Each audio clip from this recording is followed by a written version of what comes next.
Today, Truck Tech starts another new project, a 1974 F-100 with big plans. But first, let's see what's left on it.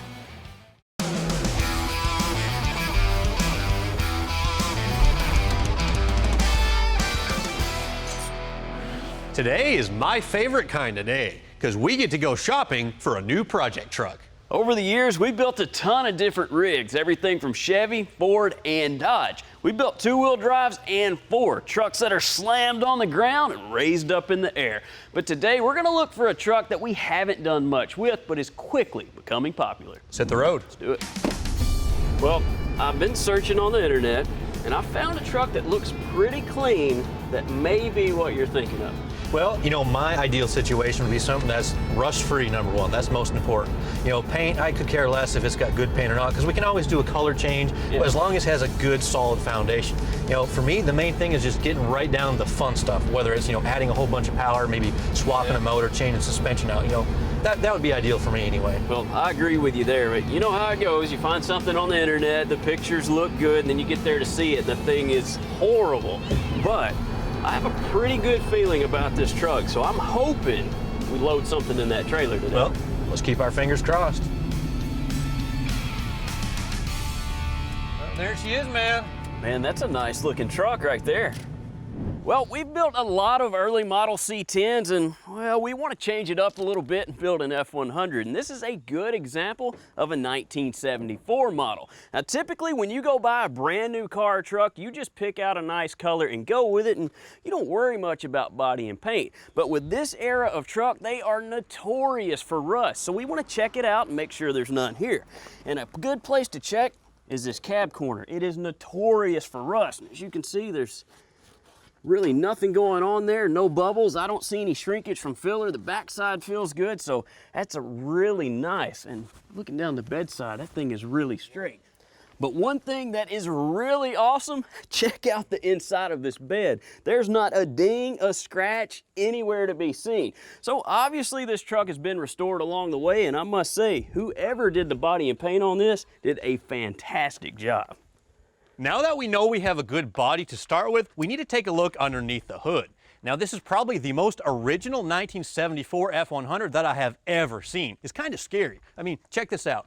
It even has the old school snorkel tube that's still attached to the air cleaner. The original ignition system, and even down on the valve cover, has the old sticker showing how to adjust the ignition for best emissions. Even the original AC compressor, condenser, and evaporator is all still intact on this truck.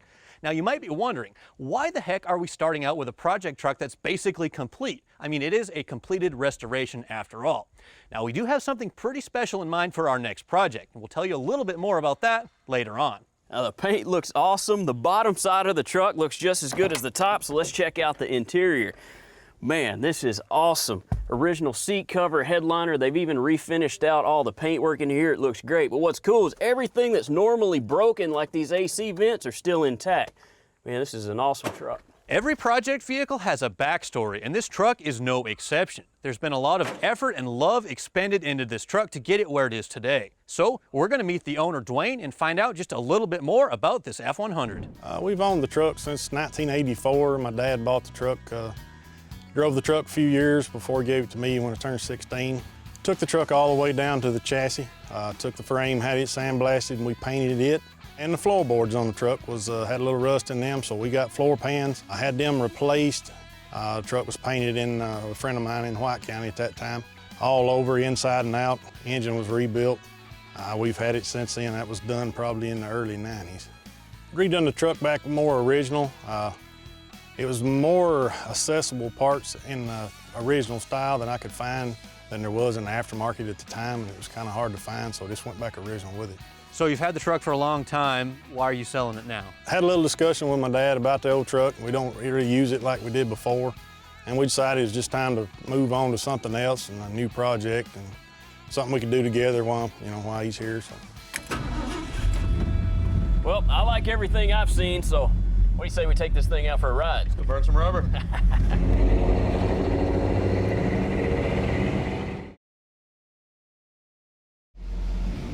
Well, we went ahead and pulled the trigger on this truck right away because it is so clean. But we wanted to get it into the shop and get to know her a little better.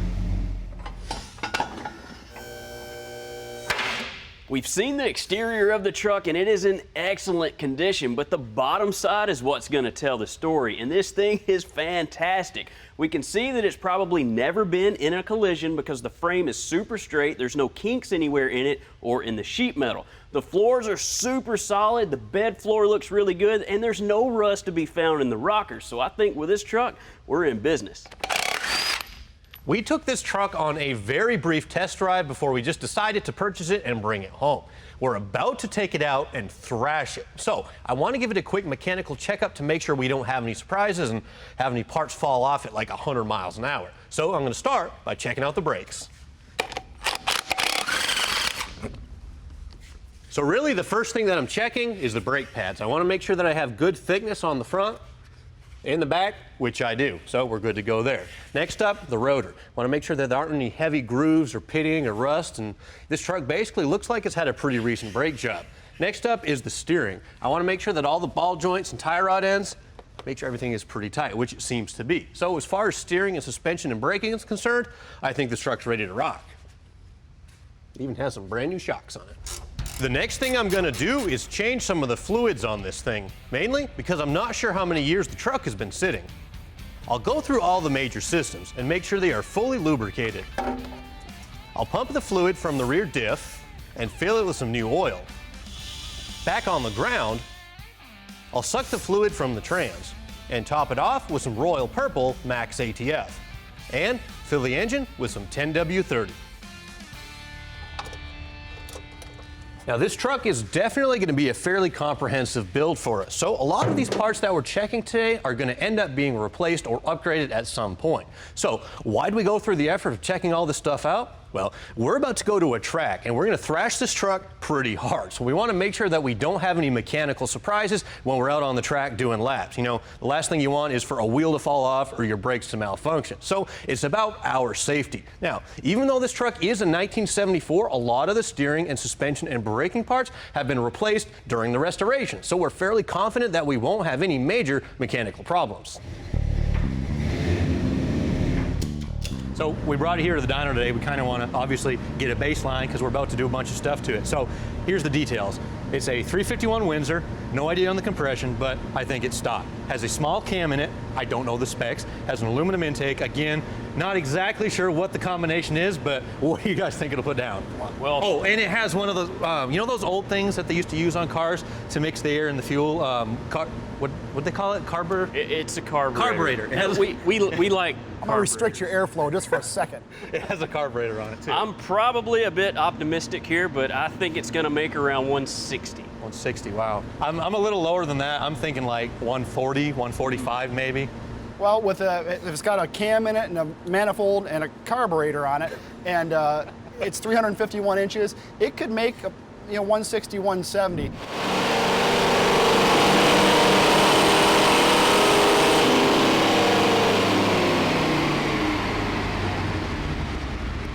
Wow.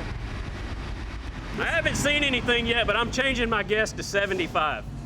This thing has a tall gear in it. So 146.48 horsepower at 3,700. 225 pounds of torque this time at 2,800 RPM. Hey, but you guys are about to go out and just kind of thrash on this thing a little bit, aren't you? Yeah. So, well, I mean... Hey, it's nice to know we have 146 horsepower to work with. Now, let's get this thing out on the track, Jeremy, and Pat, thanks for letting us use your dyno. Appreciate it, man. Good time. Nice job, guys. Now, get that thing out of here. The F-100 passed our tech inspection, has some fresh fluids in it, and we know what it puts down on the dyno. So we came out to the NCM Motorsports Park in Bowling Green, Kentucky to see how well the rubber meets the road. And we'll start out on the paddock with the basics. Now this truck definitely was not designed to be out here at a racetrack. It has twin I-beam suspension, manual disc brakes, no power assist, no sway bars, and 15-inch radial tires. So if there was ever such a thing as a fish out of water, this definitely fits the bill. So why would we bring a truck to the track that is so unsuited? Well, we haven't yet revealed our plan for what we plan to do with this truck, but I've got a feeling you're probably catching on. We plan to build a corner carving truck. So we came out here today to get a baseline. Let's burn some rubber. So this is a standard 0 to 60 test. Yeah. I say go, you say 60. In Sounds 3, good. 2, 1, go. Come on, truck. Nice little feel out there. And 60. 11.08 seconds. Woo, man, that's moving, let me tell you. Not really, that's horrible. It's a starting point, right? It is definitely a starting point. With the acceleration figured out, next we'll see how well this truck stops. Now, you know we have to measure that in a straight line, not a curve, right? I like going crooked. That was 100 feet, but we're at 45 miles an hour. We'll back her up just a little bit further this time and see if we can get up to the full 60 miles an hour and give it another shot. Not bad.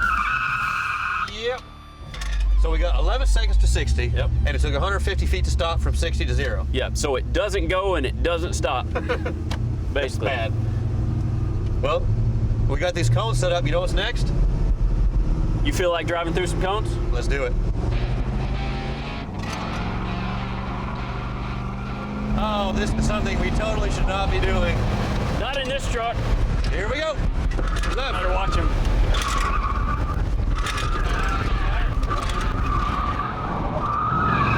No penalties. That was like 22 miles an hour. What are we shooting for again this time? 50 miles an hour. Here we go.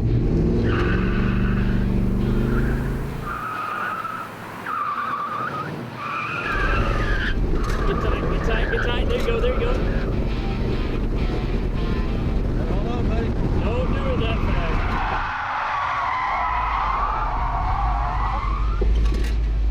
Jeez. Oh, man. Surprised we're not sitting on our lid right now. So far, this 44-year-old truck is solid, but we're not done yet. The road course is next. Well, we've gotten to know our F-100 a little bit out on the paddock, and now it's time to put it all together. Get out of the kiddie pool and jump into the deep end.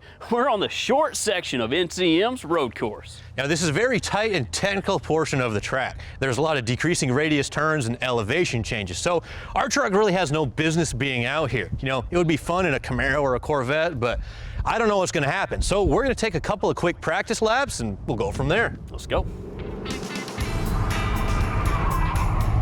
Well, man, what do you think? This is a truck that probably doesn't belong out here, but we're about to do it. It absolutely does not belong out here, but it's still going to be a lot of fun, and it's still amazing how original this truck is, and we haven't really gotten into it yet, but it doesn't handle all that bad. But you know, these trucks weren't designed to handle either, so it should be interesting. Come into this corner a little bit, see what it takes. Don't kill me, though. Got a little body roll, I guess. A not little too bit. bad. Now this right here, this is the most interesting part of the track. This is the test right here. Yeah, you come down this thing too hot, man. We're gonna be one end in front of the other. It's like a roller coaster. Holy cow. Oh, you can hear him squealing. Yeah, I don't think it'd take much to get out from under you. Oh man. Don't kill me. Oh, it's right on the You can feel it just pushing. Hey, at least it's not oversteering though. You'll wind up in a fence quick with that. Well, it's by no means fast, but for what it is, I guess it's... Well, tell you what, here's the start line here. Why don't I hop out? I guess you go ahead and do your time lap, and then we'll swap later on and see how I can do. Hey, I'll try to bring it back in one piece so you can drive it. Hey, you know what? You're the bodywork guy, so if you put it in the wall, I'll stay out of the wall, that's but... fine with me. You ready for this? All right, here we go in 3, 2, 1, go.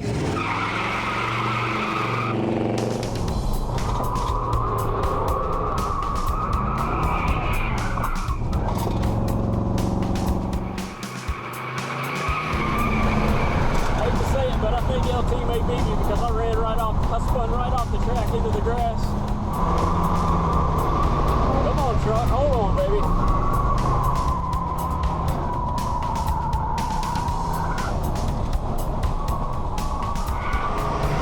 Boom, and he's across. Well, I don't know if that was a good time or not, but it's sure fun to watch. Man, what was that? Man, I have to tell you something. What? If you don't beat me, it's sad because I ran clean off the track into the grass down there. So I'm telling you, it's bad if you don't win. Ready? Yep. 3, 2, 1, go.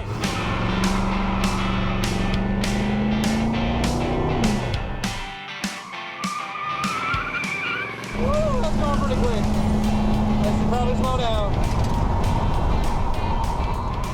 Oh, that tire's rubbing bad. Around the corner. Oh, she's feeling hard. Come on, truck. Oh, man. Need another handle. Woo! Yeah.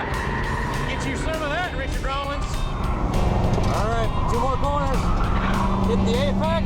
Bounce over. 1 more. Yeah. Woo!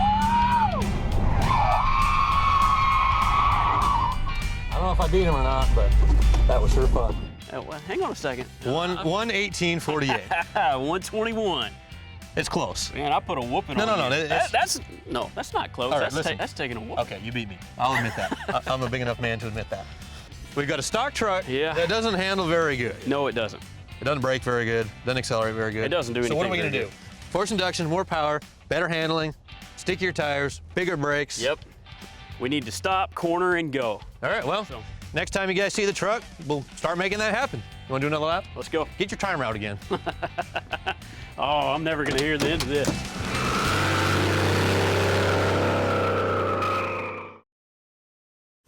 This week on Truck Tag, our stock 1974 F-100 pickup project gets the first round of much-needed modifications with a complete suspension upgrade. Say goodbye to body roll.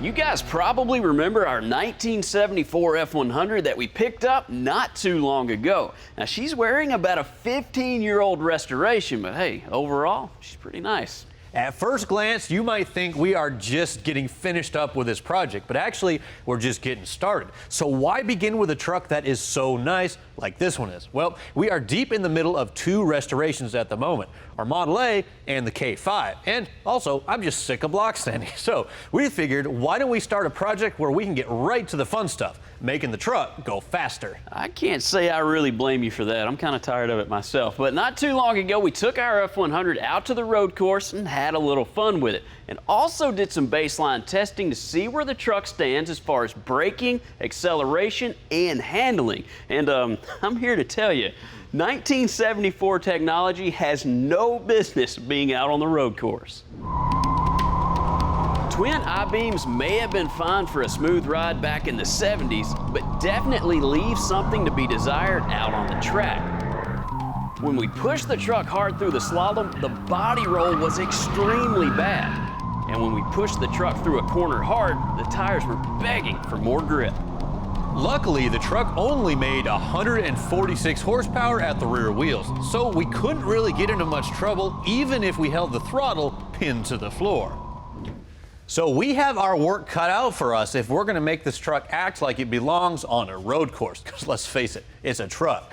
We're actually going to accomplish this in 2 separate stages, and number 1 is going to be more of a budget-minded build.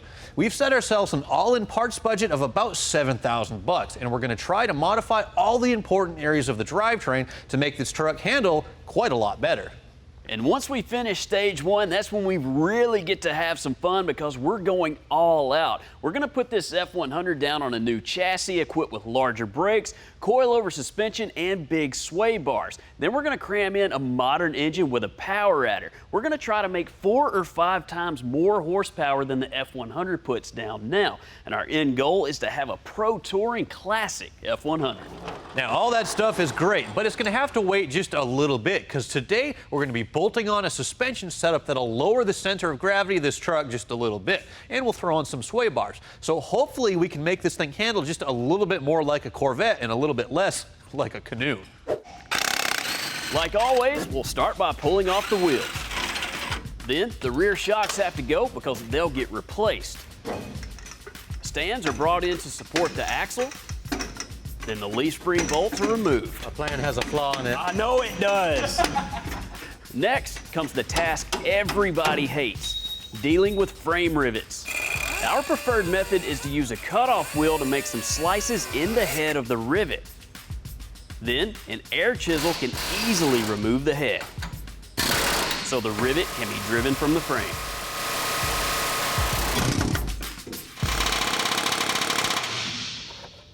Well, I had a feeling that this lower rivet was going to give us just a little bit of trouble because there's actually a cross member that runs in between the frame rails, and there's another piece of metal, and they're all sandwiched together, and the rivet's going through all of them. So I'm going to get LT over here, get him to heat up the backside of this rivet until it gets cherry red, and see if we can free this thing up. Hey man, put some heat on this thing for me. Think that's enough? I don't think that'll get it. That was cute though. We're using an oxyacetylene torch with a brazing tip, which quickly heats the rivet up cherry red. Need more heat on that thing? You know what, man? I think I've almost got it. All right.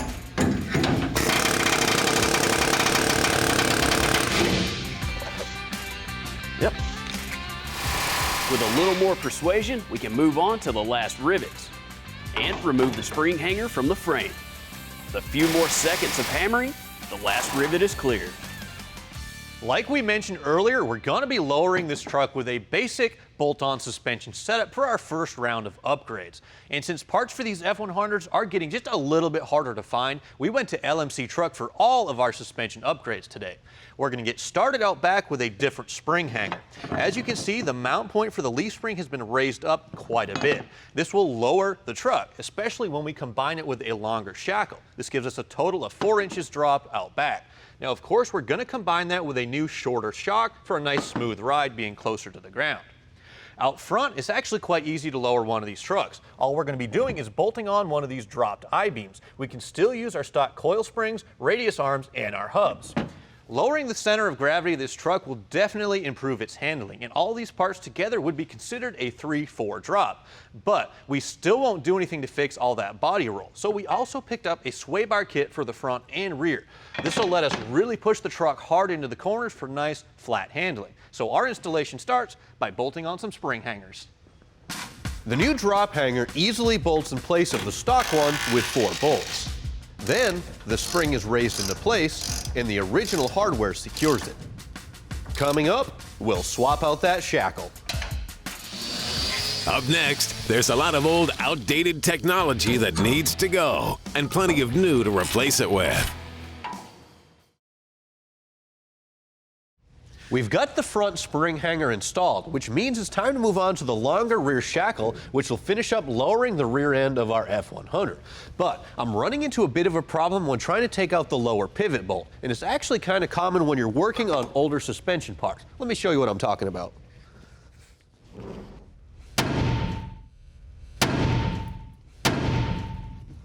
Well, here's the deal. We can hit that thing as hard as we want and it's not budging, and that's a 14-pound sledgehammer. Basically what's going on, there's a steel sleeve inside the end of the bushing on the bottom of the shackle. Now the bolt slides in and it's a pretty tight fit, but over the last 40-some years, rust and corrosion has formed inside that sleeve, basically freezing the bolt in place. So no matter how hard we hit it, all we're doing is bending the tab and that's not going to come out.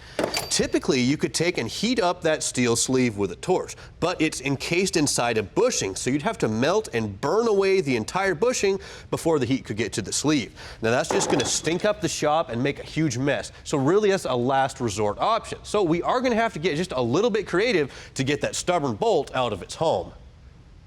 I'll take advantage of the gap that was created with a big hammer and use it to cut through the exposed part of the bolt. I'll have to stop halfway through and turn it to get deep enough to complete the cut. With a little more grinding and a quick twist, the first half of the bolt falls out. There we go. Next, I'll cut the head of the bolt on the other end. Pop off the washer. Man, even the washer's rusted on. Then grind the remaining bolt flush with the hanger. After that, all it takes is a few taps of the hammer and the shackle is free. Aha! Gotcha. Then I'll take off the nut for the upper bolt.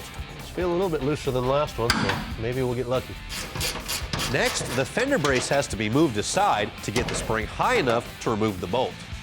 All right, we're running into another little problem. Not that big of a deal though. The leaf spring is all the way up and I need to push the bolt out backwards. But unfortunately, there's a bed support brace right behind the head of the bolt, so it's gonna hit. Now, usually in a situation like this, there's a couple things you could do. You could unbolt the bed and raise it up, or you could completely unbolt the leaf spring from the vehicle. Both of those take a lot of time, but I do have one shortcut that might work.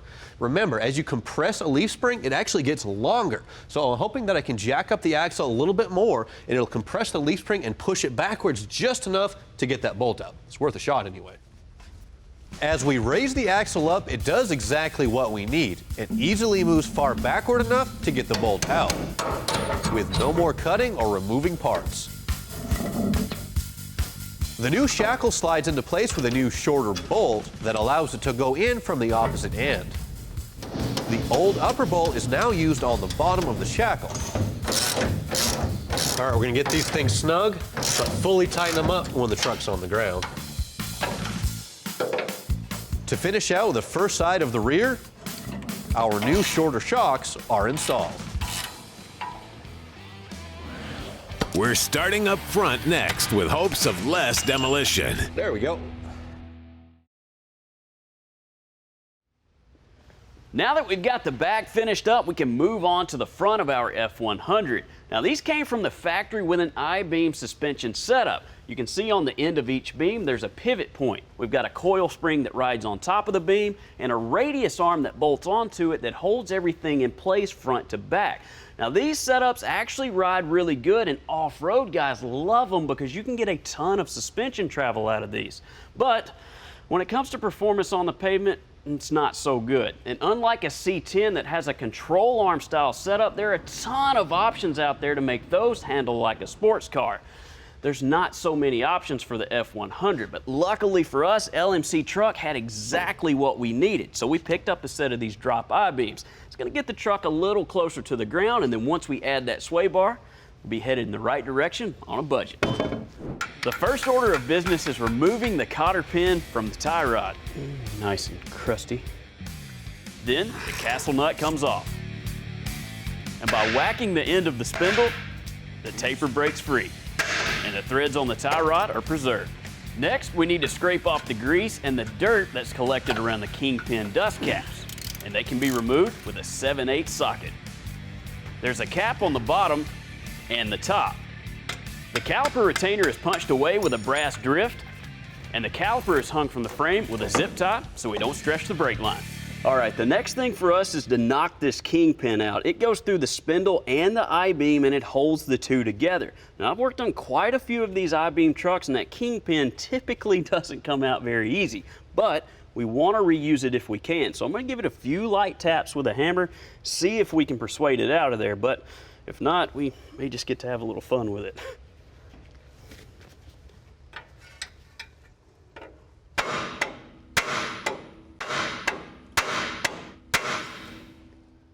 LT, you may want to get that torch ready. We're using our trusty friend, the oxyacetylene torch, to heat the end of the I-beam, and it needs to get hot.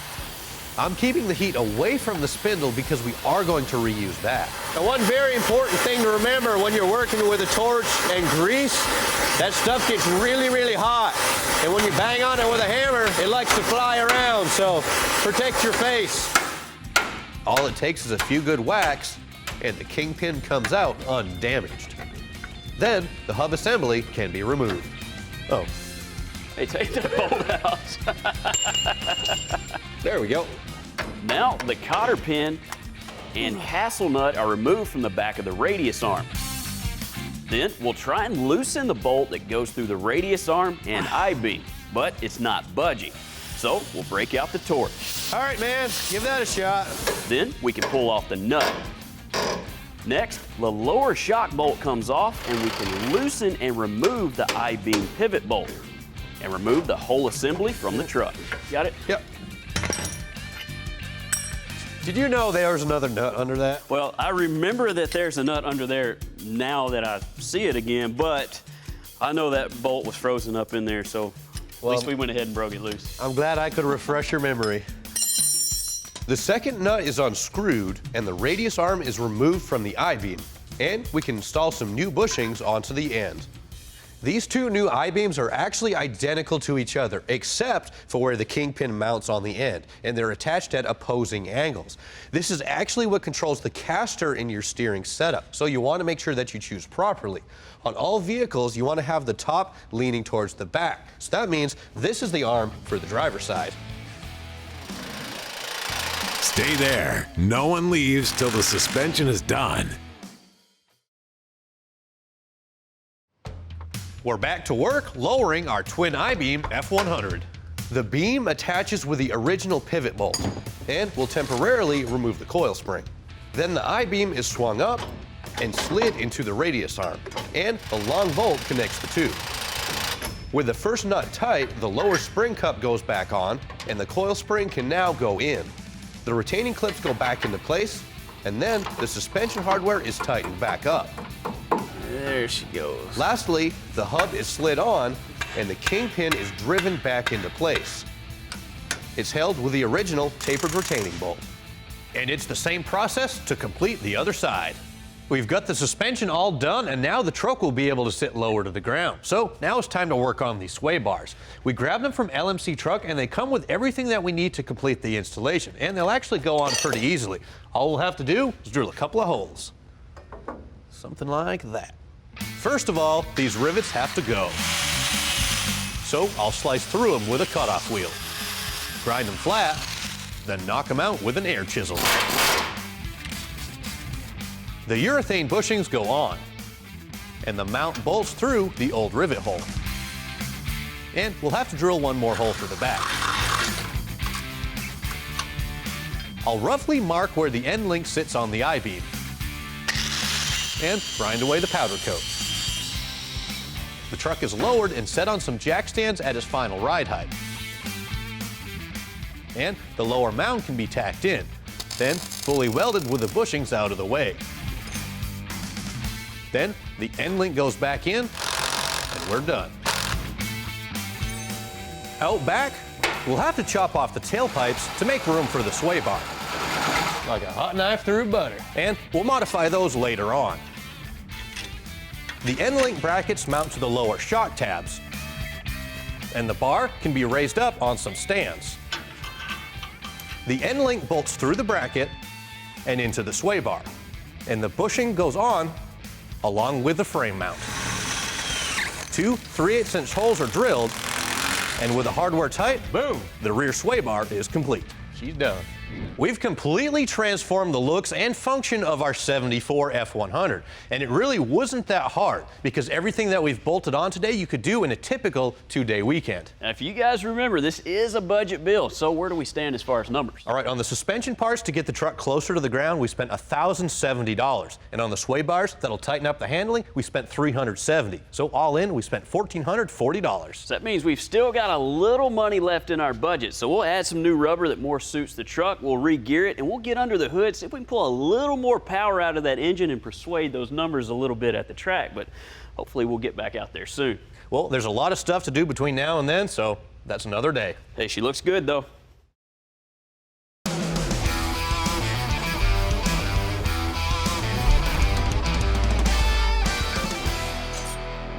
Hey guys, welcome to the shop. Today we've got a few cool things in store for you, and I'm going to be working on our 89 K5 Blazer. We've got it all body worked and in primer, and it's ready to start sanding for paint. We've got the body mounted to the frame for good, and all of our suspension work is taken care of. And I would say we definitely have enough clearance for those obstacles out on the trail. And we've also got a cool set of wheels and tires. But speaking of the trail, I think we need to see if we can get a little more power out of that big block. So I've got a few new parts over here. We'll work on getting them unboxed.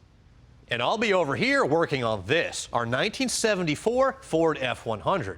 Now, if you'll remember, our goal is to make this truck handle just a little bit better out on the track for a budget. Now, we just went through the suspension and we got it sitting closer to the ground. And we added some sway bars to stiffen things up. I'll also be working on performance, but not underneath the hood. I'll be talking about the rear axle today. It has a really high gear ratio in it. We believe it's a 273, and it has an open differential, so it only spins one tire. No drifting for us. So today, I'm going to take care of that by re-gearing and adding a posi. We need to remove the third member from the axle. So we'll put our truck up on the 2-post lift. Then remove the rear wheels. The brake drums can slide off, and the hole in the hub is used to access the wheel bearing retaining hardware. Once the 4 bolts are off, a slide hammer is attached to the hub, and a few hits loosen the wheel bearing from the axle tube, and the axle is pulled away. Next, the rear drive shaft is unbolted and slid out. The series of bolts that hold the third member in place are removed. The seal is cracked, come the waterworks, and all the fluid drains out, so have a pan handy. It takes a bit to pry the third member off all the studs, and then it's off to the workbench. Yep, open differential, no good. Welcome back to the shop. We're working on our F-100 and we have the rear axle completely tore down. All that's left in the truck is a bare housing and a couple of brakes. If you're used to working on GM trucks, then you'll probably notice this came apart just a little bit differently, because typically the ring and pinion will mount in the axle housing itself, where on this Ford 9-inch, this whole assembly is removed. Now we call this a third member, and even though it looks a little bit differently, it operates the same exact way as any standard ring and pinion gear set. Now we're going to completely tear this thing down, and the only part we're going to reuse is the housing, the pinion support, and the pinion yoke. So as always when working on gear sets, the very first step is to mark the bearing caps. This is done to ensure they go back in the same place they started, giving us accurate bearing load. We can first remove the side adjuster lock tabs, then the 4 bearing cap bolts, and the old carrier and ring gear can be removed. Next, we'll flip the housing and remove the 5 pinion support bolts. It's a tight fit, so it takes a bit of hammering with a thin chisel to separate the 2 halves. And the third member is set aside. Lastly, we'll loosen the pinion nut, take off the yoke, and remove the front housing from the pinion gear. We're going to clean everything up in our new CRC Smart Washer, which uses an environmentally safe alternative to traditional solvents called Aussie Juice. It heats the fluid to a comfortable 105 degrees, and it makes quick work of the dirt and oil on all our parts. With our parts all cleaned up, we need to talk about what we're going to use to put that third member back together. And if you'll remember, we have 2 problems that we need to solve here. Number 1 is the gear ratio, and number 2 is that open differential that only spins 1 wheel. So, if we count the number of teeth on our ring gear, we have 39, and the number of teeth on the pinion gear comes in at 13. So if you do the math, we actually have a 3.00 to 1 gear ratio. Now that gives the truck a nice, comfortable cruising RPM when we're going down the highway, but it really doesn't do us any favors in terms of acceleration. So we went to Summit Racing and we grabbed one of their 389 to 1 gear sets for the Ford 9-inch. Now this will definitely give that truck a lot more leverage and help it get off the line quicker. But it's not too aggressive of a gear ratio, so we can still drive the truck down the highway without a too high cruising RPM. We also picked up a Summit Racing installation kit that comes with all the bearings and shims we need to properly install and set up that gear pattern. The second half of our equation is traction. And to solve for that, we went and grabbed this Detroit True Track, which is made by Eaton. This is actually a helical style performance differential, and it works with an internal array of gears. Now that means there are no clutches that are going to wear out, and there's no harsh engagement like you get with a typical mechanical locker. Now this will give us maximum traction when we're out on the track, but it still allows for that difference of wheel speed to make for nice smooth cornering when we're driving in the city. Now that means the True Track is definitely the ideal differential for a multi-purpose street and track vehicle. And in just a little bit, we'll get this thing installed. Hey guys, welcome back to the shop. The very first step to rebuilding this 9-inch is actually driving these bearing races out of the pinion support. And we'll accomplish that with a simple punch and a few blows of the hammer. This is the one. New races are driven back in with a soft-faced driver, as to not damage the parts. Next up, we'll move to the press and install the first pinion bearing. You'll notice there is no shim on the 9-inch, and then it's back to the table. All right, with the first pinion bearing on, we're going to put on the crush collar, we're going to install the pinion support, and we're going to slide on the second pinion bearing. Now we have to press it down into place, so we're going to use this pipe. Then the front seal is driven into place, this time using a scrap piece of axle tube. The old yoke goes back on, followed by the pinion nut. Next, we'll move on to the vise to set bearing preload. I'm using a pinion holding tool and a breaker bar to slowly tighten the nut, which compresses the crush sleeve until the desired preload is reached. With new bearings and a seal in place, I'm happy with 30 inch-pounds. Next, we'll head back to the shop press and install the carrier bearings onto our new True Track. Back at the table, we'll start to pull the ring gear onto the carrier with some long bolts. Back them out and install 10 new bolts with blue thread locker. First, I'll run them down with an impact gun and finally torque them to spec in an alternating pattern. I'll throw in the original shim for now. The pinion support goes in and I'll tighten the bolts. Then flip the housing. The bearing races go on the carrier and it is set into the third member. The bearing caps are threaded on and the side adjusters are screwed in, and I'll rough in the backlash. I'll clamp the third member in a vise so we can run a pattern check. A special waxy paint is brushed onto each side of a few teeth, and I'll turn the ring gear back and forth a few times. The paint will rub off where each of the gears touch. Well, the initial pattern check is actually pretty close. Not perfect, but we can work with it. Now, there are two adjustments that you're going to have to make to center that pattern perfectly in the ring gear.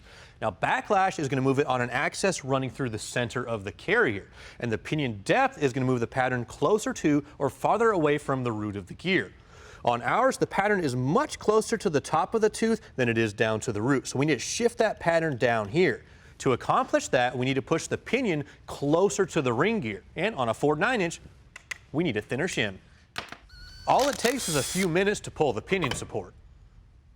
Let's see, the original shim was 25, so I want to take about 10 off of that. It's 20, 15, that's what we'll go with.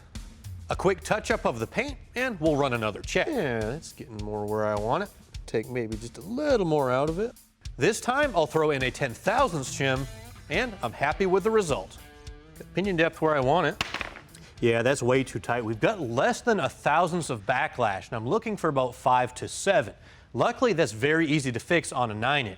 I have to increase the backlash by shifting the carrier away from the pinion gear. So all I have to do is loosen up this side adjuster and tighten this one, and we should be within spec.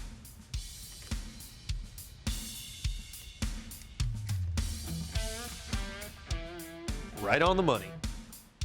Lastly, I'll install the tabs that lock the side adjusters in place. And this 9" is done.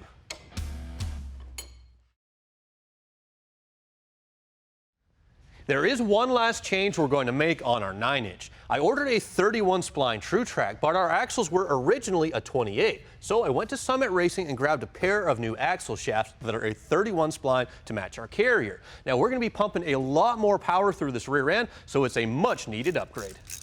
Now, if you guys remember, the F-100 is a budget build, so where do we stand after today? Well, we spent $960 on all the rear end parts, and previously we spent $1,440 on all the suspension and the sway bars. All in, $2,400. That'll definitely improve how that truck performs. That's not too bad. As far as the K5 goes, we still got to throw on a couple of belts, finish up some clamps, but hey, we're getting close. Next time, we hope to paint it and get this thing assembled. But to check out more on our builds, go to PowerNationTV.com. Did you grow? A little bit. I like it.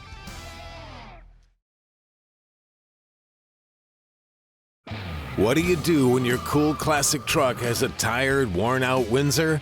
You tear it down for some big power adders. Plus, from concept to canvas, how to visualize your dream truck. That and more right now on Truck Tech.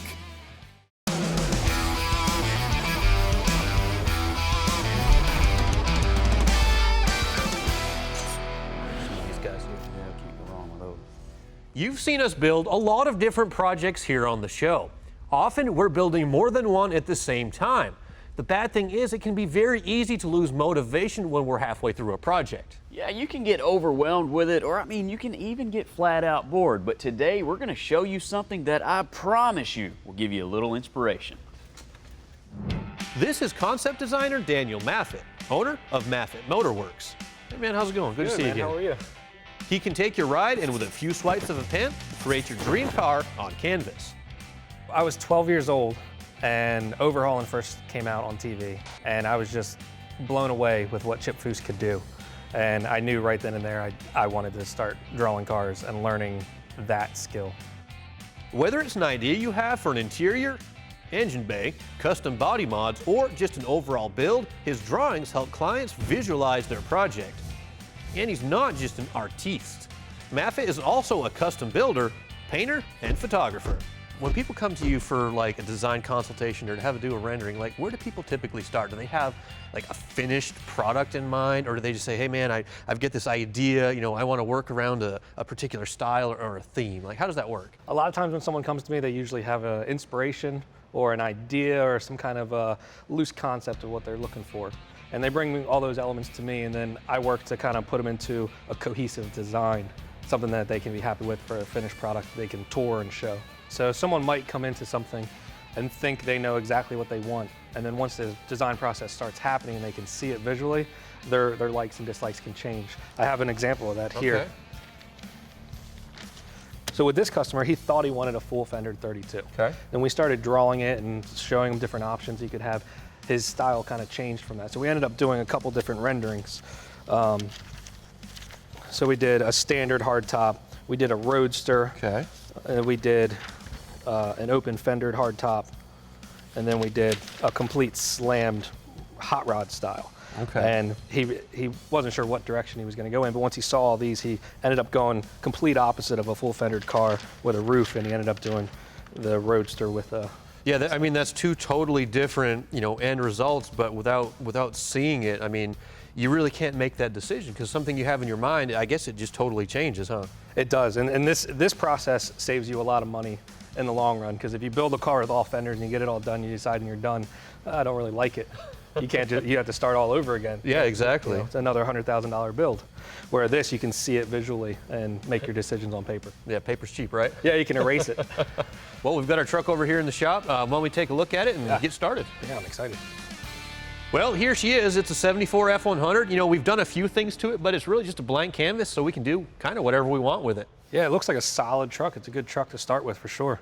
You know, there's a whole lot of different things we could do to this truck. You know, we threw around the ideas of maybe doing like a factory style two-tone, you know, just not having to paint it, but maybe just put some accent colors on it. Yeah, this truck, you know, this year they had some really great lines. So those two tones will look really good if you decide to go that way. I really need to know what your goal is with the truck. What's the final outcome? What are you going to do with it? Okay, well, yeah, we're going for like a pro touring style truck, you know, low to the ground, wide sticky tires, something that'll handle really good, have a good aggressive, you know, good looking stance. Maybe not change so much on the outside, but just low, mean. These trucks always look good laid out. Just as low as you can get them, as long as they'll perform right. Yeah, just perfectly flat? Just perfectly flat. Okay. So you guys are gonna do some vintage flare wheels, or you can do all modern style wheels? Yeah, I think we really want to keep it in a 70s style, maybe not modernize it too much, because like I said, we're not going to change a lot on the outside of the truck. So maybe a wheel that has like a salt flat style, or maybe like a vintage spoke looking wheel, but you know, in a modern pro touring size, you know, maybe an 18 or a 19.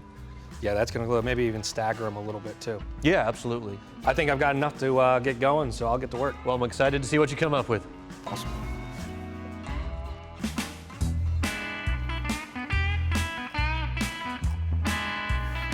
As you can see, I'm starting with a line drawing. I work hand-drawn sketches until they're a nice, crisp line drawing. And then I take that line drawing and I can transfer it onto a couple sheets of different paper so I can do some quick different color changes without redrawing line drawing from scratch every time.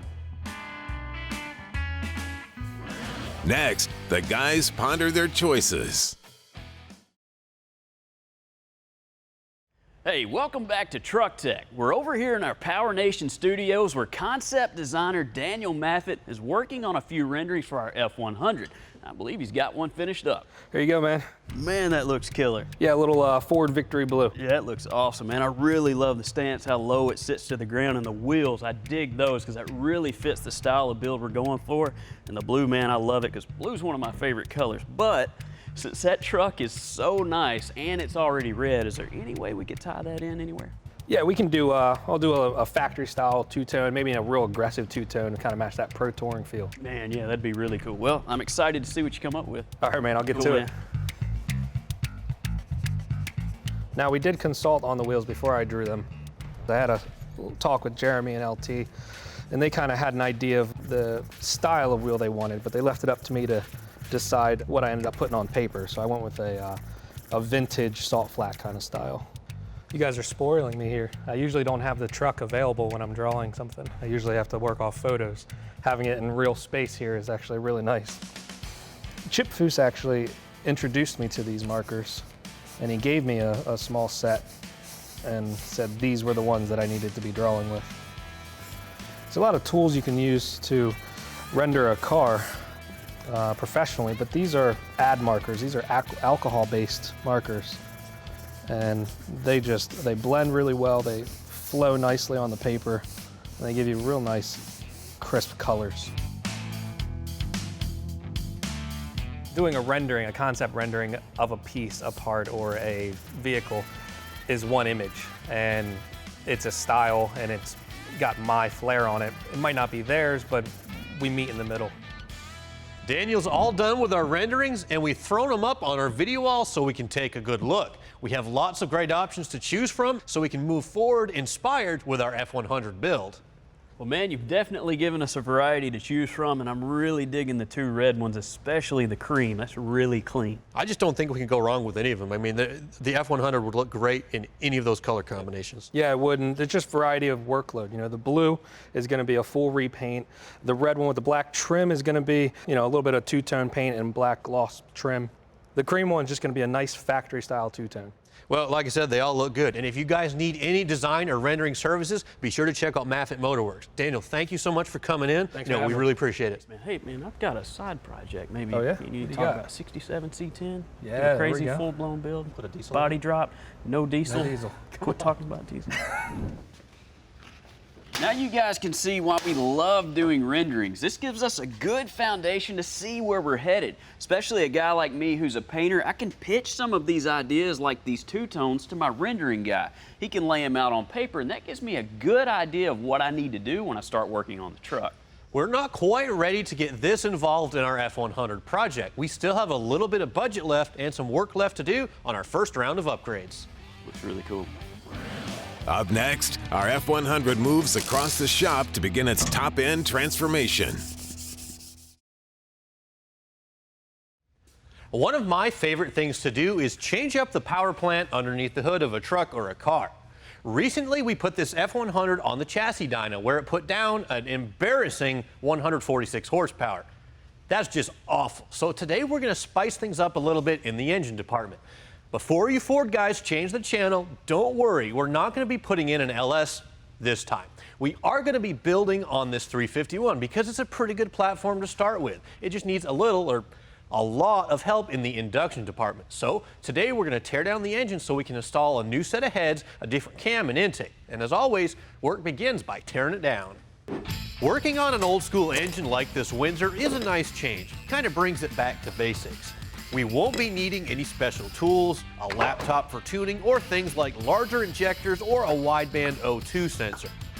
Engines are essentially massive air pumps, and the more air it can suck in, the more power it will make. Vehicles built in the 70s often have extremely low power per cubic inch due to the tightening emission regulations of the time. By changing out our smog air heads with a modern high-flowing set, we can expect a huge jump in power. Teardown continues with the alternator coming off. Then, the upper radiator and heater hoses. With some masking tape and a marker, I'll label the pertinent wires going to different sensors.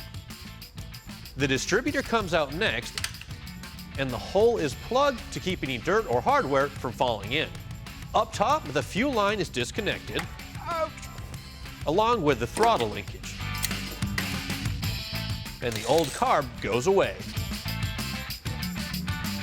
The valve cover bolts get removed, and with a little persuasion, the old gaskets let go.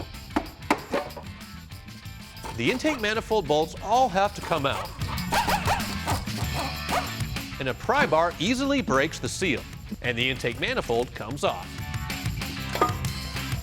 This nifty tray from Goodson helps to keep track of the valve train. All 16 rockers and push rods are removed. Again, a shop rag is used to keep dirt and debris out of the engine. The exhaust manifolds are next on the chopping block. Then, the head bolts are removed in the reverse order of tightening to evenly unload the clamping force on the head. With both sides removed, we're down to a bare short block. It's always a little bit nerve-wracking taking apart an older or higher mileage engine. It's just like that famous shrimp boat captain says, you never really know what you're gonna get.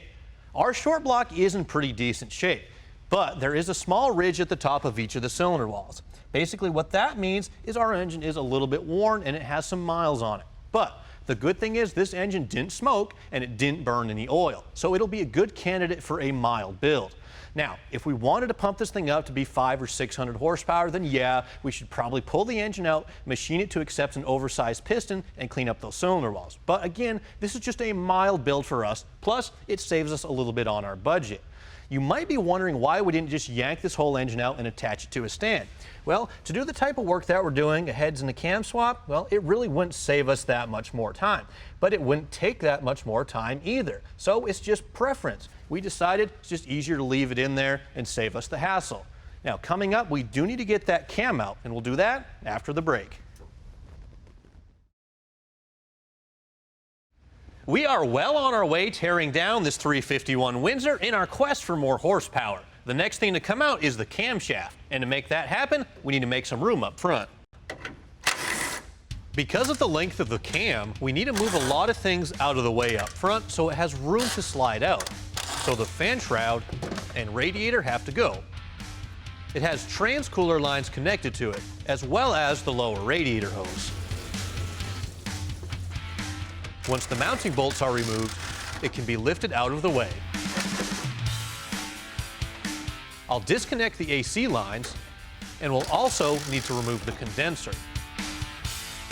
Back on the engine, I'll undo the bolts and remove the water pump. Next, the 4 lower crank bolts come out, and the pulley gets gently tapped off.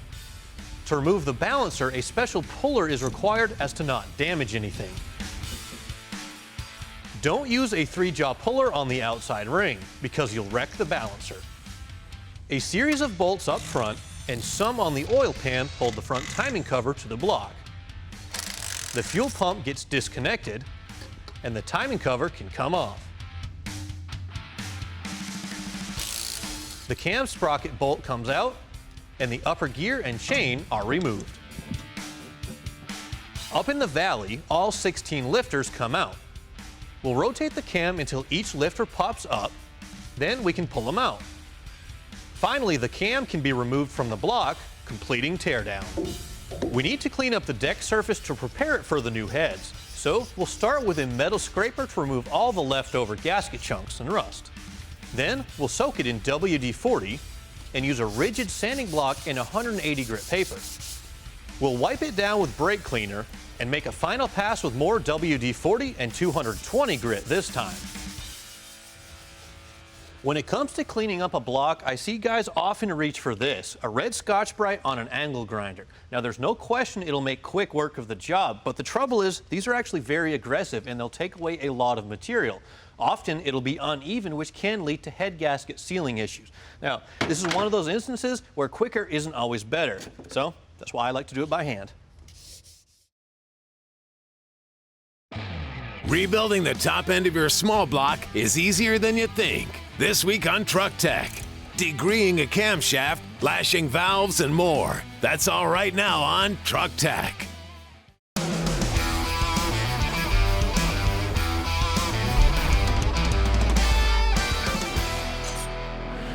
Yeah, she's all cleaned up, ready to go back together. It's looking good, man. Hey guys, welcome to Truck Tech, where today our 351 bottom end will be getting some new top end parts, and hopefully we can double our engine's horsepower. If we wind up with 400 horse at the crank out of this Windsor, our F-100 will be transformed. You know, man, I don't know if we'll get 400 horsepower out of any Ford engine. I mean, you're right, that may be a bit optimistic, but I got a couple extra LS's in the corner. We could always swap one of those in. Man, that's a great idea. Hey, before you guys go anywhere, we're just joking with you. We love Ford just as much as the next guy, but there's always been that Ford-Chevy debate, so we just thought we'd throw that in there and mess with you a little bit. This is our 74 F-100 that we picked up for $12,000. Now, it's been a little while since we've built a classic Ford, and these trucks are becoming very popular right now, so we figured it's time to build one. This truck did go through an original restoration, but we took it out to the track just to see how she handled anyway. And what we found was a serious need for stiffer suspension, better braking capabilities, and a lot more spunk.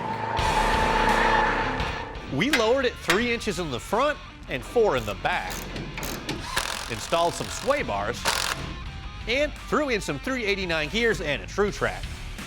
Together, those 3 things have our Ford well on its way, but still lacking in the power department. The engine was stock other than a small cam and an aluminum intake, and the truck made 146 horsepower on the chassis dyno. Since then, we've torn the engine down, we've removed the intake, the stock cylinder heads, and the cam. We've got everything cleaned up, and this engine's ready for a few new parts. Last time we gave you guys an overview of some of the parts we'll be using to put our Windsor back together. Now you get the details. The majority of an engine's power is made up in airflow of the cylinder head, so we knew that if we wanted to step it up, we'd have to ditch those old cast iron heads. These are Edelbrock Performer RPM cylinder heads. They have a 190cc intake runner, a 60cc chamber that's filled with a 202 intake, and a 1/600 exhaust valve. Plus, they have a 60cc exhaust runner. When we bolt these onto our short block, we'll have a calculated compression ratio of 9.33 to 1. We picked up a camshaft that has 224 degrees duration on the intake and 234 degrees duration on the exhaust valve at 50 thousandths lift. And when we combine this with a 1/6 rocker, we'll have just about 500 thousandths of lift at the valve. We picked up a set of 16 lifters, a double row timing chain, and an RPM air gap intake. All these parts together make up an Edelbrock top end kit that we grabbed from Summit Racing and has published power figures of 400 horse and 412 pounds of torque. Plus, it'll have a really nice broad torque curve that makes the truck fun to drive. Our installation starts with the camshaft.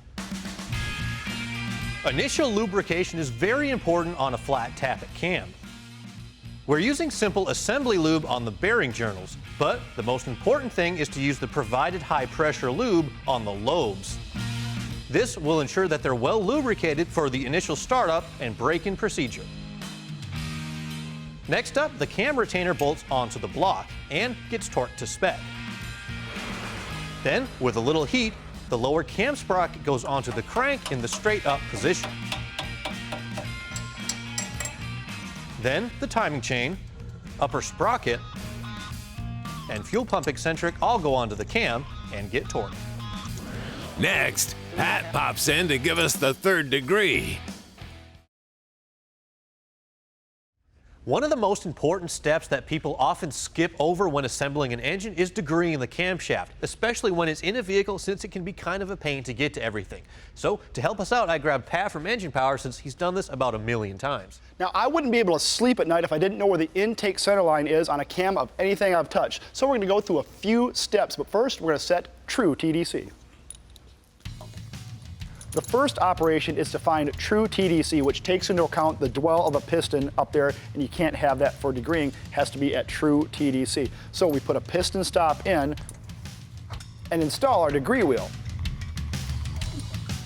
We turn the engine over till it gently impacts the stop and take a reading.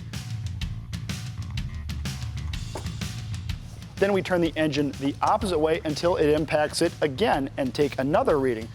We average between the two and adjust the wire to read the same whether the engine stops on either side of where it touches the piston. That is true TDC. 34.5. Then we install the tool that measures the lobe lift on the cam, and it goes in on the intake lobe. We turn the engine over until we reach peak lift on the intake lobe.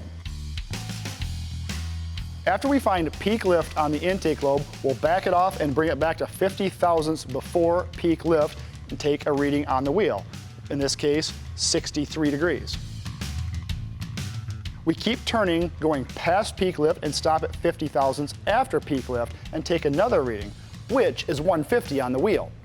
We add the two together, divide by 2, and that is the cam's intake center line, which is 106.5 degrees. Now that's a good place to have it for this particular application, 3.5 degrees advanced, but that's not the case for other applications. Yeah, the cam card really has nothing to do with where you actually should install the cam. Depending on your engine build, you may advance it or retard it. Now typically the more you advance a cam, the more it's going to favor low RPM torque, and the more you retard the cam is going to favor high RPM power. You're starting to sound a lot like an engine guy. I like that. We'll get there. Now we can get back to reassembly. Last night, we soaked the new lifters in some oil to pre-lube them. And with the cam where we want it, they can go into the lifter bores.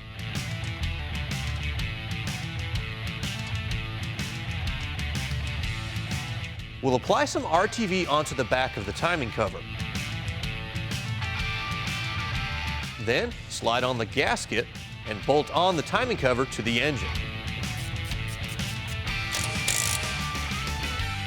Then the harmonic balancer can be installed with a special tool. Resist the urge to smack it on with a hammer. Once it's fully seated,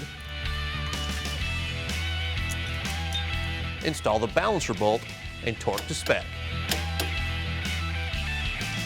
And now the fuel pump can go back on. All right, man, I got the front of the engine more or less buttoned up, so I guess you're up. Cool. All right, well, next thing for us is to get our aluminum heads on, and we're going to get started with the head gaskets.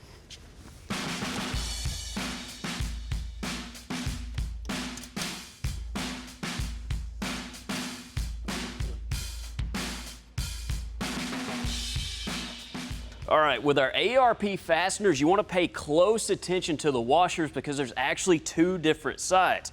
On one side, it's completely flat, and that's what goes down against the head. But as you can see on the other side, it has a small bevel. That's what goes down against the bolt head, because the bottom of the bolt head actually has a small radius that meets with that bevel. Now, if you were to install that washer backwards, there's a good chance you could damage the bolt. But before we get all these washers on, get a little bit of our Ultra Torque assembly lube applied so these threads don't gall up on us as we send them down through the block.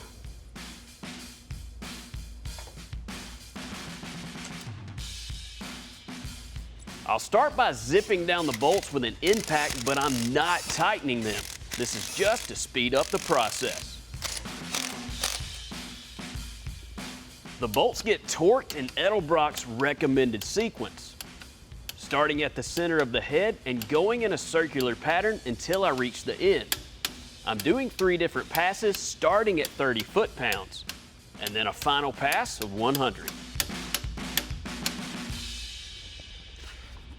Now, I know that's not a sanding block. Did you need me to double check the torque on that for you? Well, do you think you can even fit in here? I bet I could. I got room right next to you. I don't think you can fit in here. I think that's the only reason I got this job. Up next, slick new speed parts complete the top end. We're well on our way to adding some more power to our 351 Windsor and our 74 F-100. We've got the heads on, they're torqued down, so next up are the push rods. Now, making sure to lube each end of the rod with extreme pressure lubricant. We want to make sure that any new part that we're installing in our engine where there's metal-to-metal contact gets very well lubricated. That'll help prevent any friction wear on that first startup. I'm going to be topping off our new heads with the Summit Racing 1.6 rockers. These are actually a dual roller design. What that means is the pivot on the body as well as the tip that rides on the valve have roller bearings. The factory style just slides back and forth on the tip of the valve and on the pivot. There is a lot of friction in this design, so you're actually going to gain some power just by switching to a true roller, just by minimizing friction. Also, these are made from lightweight aluminum, which means they're more stable at higher RPM. The rockers drop right into place on the studs. Just make sure the center pivot is right side up. I'll lube up the threads of the stud with a little assembly lube, and the lock nuts easily spin into place. Next, we have to lash the valves. I'll start with the number 1 cylinder and both cam lobes on base circle. Then I'll slowly tighten the nut until I feel all play is removed between the pushrod, lifter, and rocker. This is called zero lash. Then I'll tighten the nut an additional half turn and lock it in place. Then I'll crank the engine until the next cylinder is on base circle. Lash that pair of valves and complete the same process for the rest of the engine. Next up is the intake.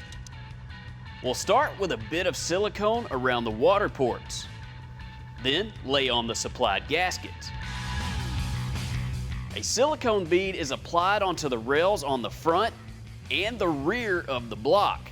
Then the RPM air gap can be carefully laid into place as to not disturb the gaskets. Then the bolts can be installed and torqued to spec. I usually like to do a second pass just to make sure they're all evenly torqued. All right, next to go on the engine are our new cast aluminum valve covers we picked up from Summit Racing. Now we chose the tall version to make sure we clear our new rockers, and we went with the black with the red accents because that matches the theme of the truck. But you can also get these in polished. Then to go on top of the engine is our new Holley Brawler 750 carburetor. Now this features a high-flowing aluminum body, billet aluminum metering blocks, and mechanical secondaries. Now this carburetor comes in a street and race version, so we went with the race version. Now this carburetor comes in everything from a 650 CFM all the way up to 950, but the 750 should work perfect for us. And seeing that we're on a budget, this carburetor is awesome because it comes in at under 500 bucks. Then to top off our engine, our new matching air cleaner. Next, goodies to fire up our small block. We've got our engine all buttoned up and all the parts are in place to make about 400 horse at the crank out of our 351. Basically, it's a stock bottom end with different heads, cam, intake, and carburetor. Now, we need an ignition system that'll keep up. Our truck originally came equipped with a point-style distributor and just a plain old-fashioned coil. Now, that worked fine for the stock 146 horsepower, but to keep up with the increased cylinder pressure, we need more spark energy to light off that air-fuel mixture. The brains of our ignition system will be this, a digital HP ignition box that we got from Pertronics. Now, it may be small, but it is jam-packed with features. Most importantly, it'll produce multiple sparks throughout the entire operating range of the engine, even up to redline. It has a digital 3-step rev limiter, and this thing will control an RPM output for a shift light or a nitrous solenoid. Also, we're going to be installing a flamethrower coil. This thing puts out 45,000 volts, will give you more spark energy to your plugs, leading to better combustion. And we'll be complementing that with a drop-in flamethrower distributor.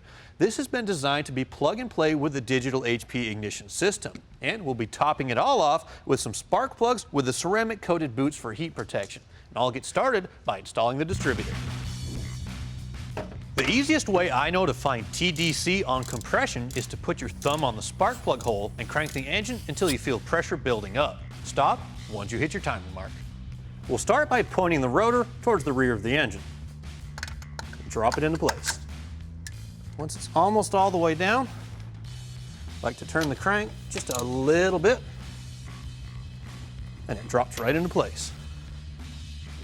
Line up the notch on the distributor cap.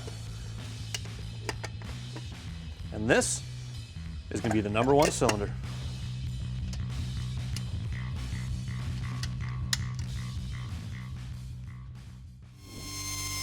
I went ahead and mounted the coil on the firewall and the ignition box on the fender well away from any sources of heat. Now there are a few small things left to button up underneath the hood, but our stage 1 build is done. And with a total budget of $7,000, we wanted to transform how this truck drives. It sits lower to the ground, has less body roll, and with new gears, it will definitely improve acceleration. So far, we spent $2,400, but I know some of these parts under here look a little bit expensive. So where do we stand? Well, you've got that right, but that was kind of the point. We wanted to spend our money where it counts, making this truck quicker.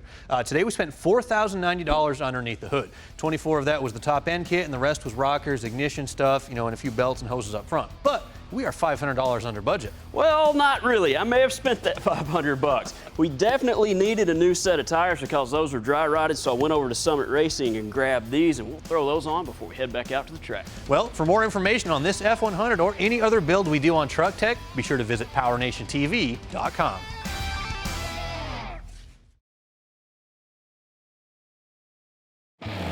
It's Judgment Day for our 74 F-100. What did $7 grand worth of mods buy us? We'll find out, both on the dyno and on the racetrack. That and more right now on Truck Tech.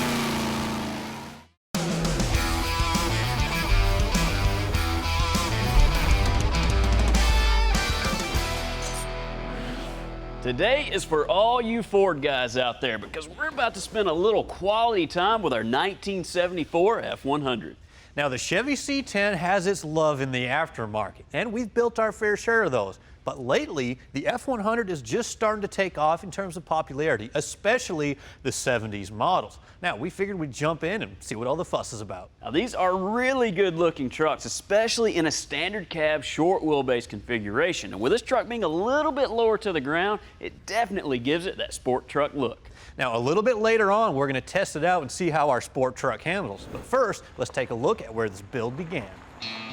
Just up the road from us in Cookeville, Tennessee, we found our 74 F-100 in really nice shape. In fact, it had undergone a restoration in the mid-90s, so it was the perfect candidate for a mild build. Other than a few basic speed parts under the hood, this truck is as stock as it gets. And before we did any work, we wanted to get some baseline data on how the F-100 performs as she sits.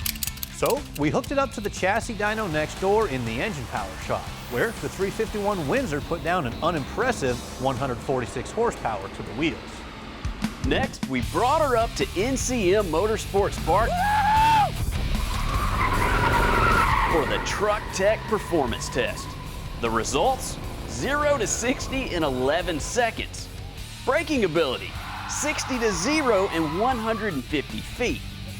In our makeshift slalom course, the truck showed major body roll running through the cones. Then we each took it for a lap on the short part of the track, where it averaged 1:19 for a lap. With our data in hand, we made a game plan to transform this truck for a total of $7,000 in parts. We started with the suspension and lowered it 4 inches with some bolt-on shackles and hangers out back and new I-beams in the front. And we stiffened up the suspension with new anti-roll bars front and rear.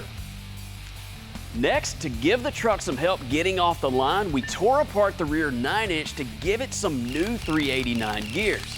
And a Detroit True Track was installed to put the power down to both wheels. Then we spent the majority of our budget by tearing the 351 Windsor down to a bare short block, and topping it off with a new cam, a pair of Edelbrock 195cc cylinder heads, an aluminum air gap intake, and a larger carb. So what did all this work buy us? Well, everything we did here was a simple bolt-on installation requiring no special tools. And individually, these jobs could be accomplished in a weekend, and we didn't hurt anything. So if we ever decided to convert this truck back to stock, we could do that pretty easily. So we wound up with a good-looking, sporty, classic truck. Should be a lot of fun to drive and hopefully do a lot better out on the racetrack. But the big question is, how did she do on power? Well, we couldn't resist. We had to throw it on the dyno to find out. All right, fellas, this is like the moment of truth, right? Well, you know, I'm glad I'm here because, you know, I wouldn't be able to sleep if I didn't know where the cam was. And you degreed the cam. And I degreed it, so I don't know if it's going to be good, bad, or it'll be good. It'll be good. Well, I guess here's where we find out if all that money we spent was worth it or not, right? Yep. I think you're going to be quite pleased. Fired up?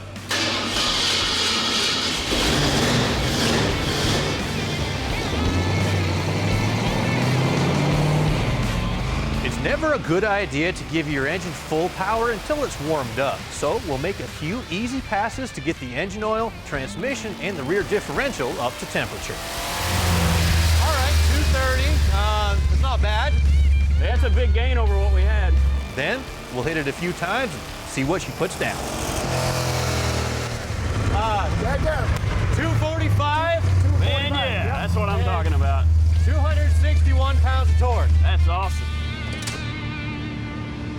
Yeah, man, check this out. Look at these gains way up here. So this is why peak numbers don't always tell the story. Look how much further it pulls and how much power it makes just at 4,800 RPM. It's like you have two other engines in it, because if you're at 80 and now you're at That's awesome. Absolutely. You know, we went from 79 horsepower on our old setup to 234 horsepower at the same exact RPM. That is huge. That is an immense gain that you will feel. Look at the difference, even look at the torque difference. Now, let alone the horsepower. This thing's going to pull like a monster compared to what it was. Hey, I'm happy.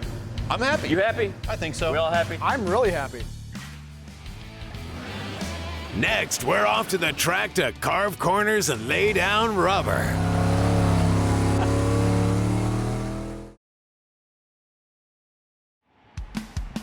We're back on Truck Tech. Back at the same track we got our baseline at on our F-100, NCM Motorsports Park in Bowling Green, Kentucky. This 200-acre facility is adjacent to the National Corvette Museum and has 4 miles of pavement in 4 track configurations. Last time we ran the 1.1 mile technical loop. Plenty of room to fly our Ford. Now remember, we did not build a full-blown race truck. We built a truck that we could take out, cruise on the weekends, but we could also bring it to the track if we wanted to. And remember, this is a budget build, so we don't have a lot of money invested in this truck. Yeah, we're really not trying to chase the ultimate lap time here, but when we do upgrades to the suspension and the performance and the handling, we really shouldn't test those things out on public streets. So, to the racetrack it is. Let's get at it.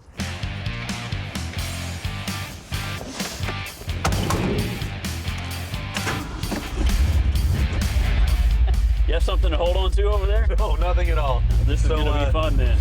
No, not for me. You know, I like how you let me drive and I don't have to sit over there. You'll get your turn. I'm not riding with you.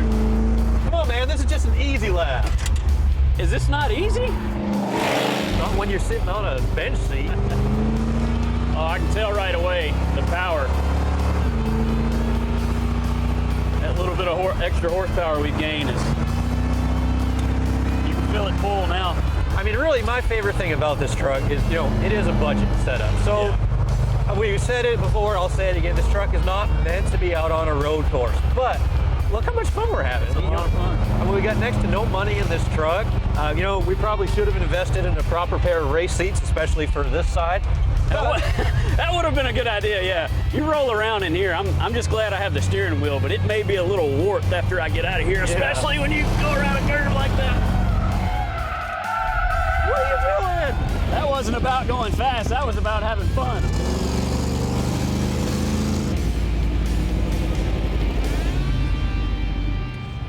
So what's your initial impression compared to last time? I mean, it still rolls a little bit, but I think we made a pretty good improvement. Well, out here on the road course, I can actually behind the wheel tell a big difference. There's not near as much body roll. I'm able to get into the corner a lot quicker than I was before, and then I'm able to get out of it a lot quicker due to the power we have now. So all in all, I think it's a great improvement. It'd be nice to have 800 horsepower right now, but that'd be a little bit much, honestly. I mean, I wouldn't want to add a whole lot more power. We'd have to completely redesign this thing. Yeah. But again, it's all about fun. Before Jeremy and I attempt our solo timed runs, we drove over to the paddock area for some additional testing. Our last 0 to 60 time was 11.08 seconds before our engine mods. This should be much quicker. Hold on. Set, go. The wheel spin, not bad. All right, 3, 2, 1, 60. I'd say that's much better. That was 745. Holy cow. So we've improved that a lot. Ahead, redemption for what was a worn-out Windsor.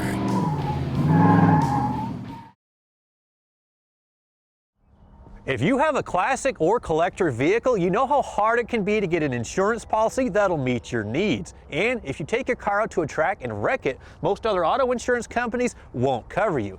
NCM Insurance offers a wide range of coverage options for your classic or collector vehicle. Plus, if you come out to a high-performance driving school at a track, you can get coverage for that as well. And one very unique thing about NCM Insurance that I really love is they'll actually cover your old project or hot rod while it's undergoing a restoration. So to find out more about them or to get a quote, check out ncminsurance.com.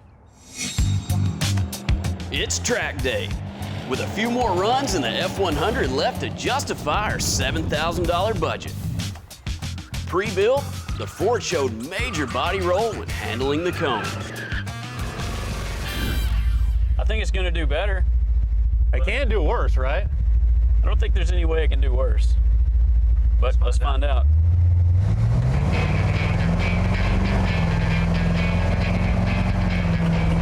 Oh, that's so much better. Yeah, I mean, No body roll, I mean, it's not.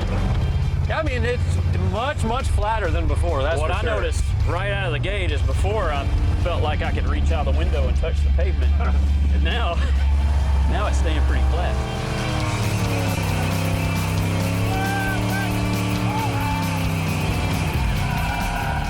With the tires nice and sticky. Are you ready, man? It's back on the track for our timed solo runs on this 1.1 mile short section. 2, 1, go!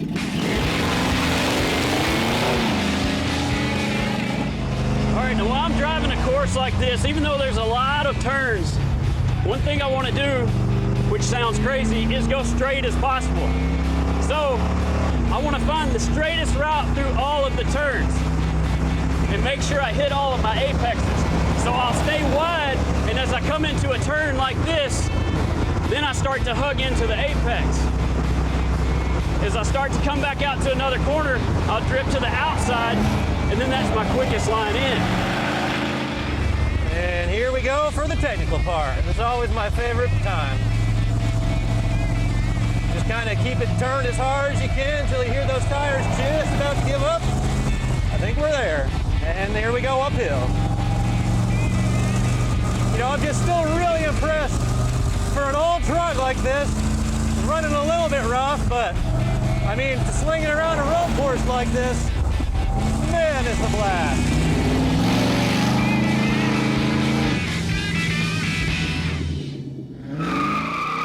All right, man, so how did we do on our $7,000 budget track truck? Well, you've got to say, it's a lot of fun now. It may not still be the fastest thing in the world, but she's a ton of fun out here. All right, well, let's get to it.